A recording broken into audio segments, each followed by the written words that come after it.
இன்னொன்னு சில பேர் ரிவ்யூஸ் கொடுக்கும்போது பாத்துருக்கீங்களா, கமெண்ட் பண்ணும்போது நம்மள அடிக்கணும்ன்ற எண்ணத்தோடயே ஆமா நான் உன்னை பார்த்தா வெட்டிடுவேன்டான்ற மெசேஜ் அனுப்புறேன். கொடுத்துட்டே இருக்கீங்க, நாளைக்கு நான் படம் பார்க்க போறேன், அவனை செத்தடா நீ அப்படின்றான். படத்தை பார்க்க போடா ஃபர்ஸ்ட், அதுக்கு நான் அடிக்கிற மைண்ட் செட்டை தான் போகணும்னு. அந்த மாதிரி கமெண்ட்டும் வரும். பர்சனலா கொஞ்சம் நம்ம கொஞ்சம் டிஸ்டர்ப் ஆக வாய்ப்பு இருக்கு, டிபெண்டிங் ஆன் பர்சன் தான். இப்போ வந்து ஃபார் எக்ஸாம்பிள் என்னோட அப்பாலாம் பார்த்தீங்கன்னா ரெகுலராக படம் பார்க்குறாருன்னு நினைக்கிறேன். திடீர்னு கால் பண்ணுவார், ஒரு ஃப்ரைடே காலில் சாட்டர்டே கால் பண்ணி ப்ளூ சட்டை சொல்லிட்டாரு இந்த படம் சரி நல்லா இல்லைன்னு சொல்லிட்டு, நல்ல ஒர்க் அவுட் ஆகல போலேன்னு. அந்த படம் பெரிய ஹிட்டாக இருக்கும்.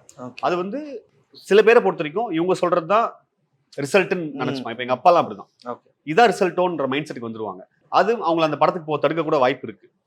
ஒரு ஸ்மால் ஸ்கேலில் டிஸ்டர்ப் ஆகும்.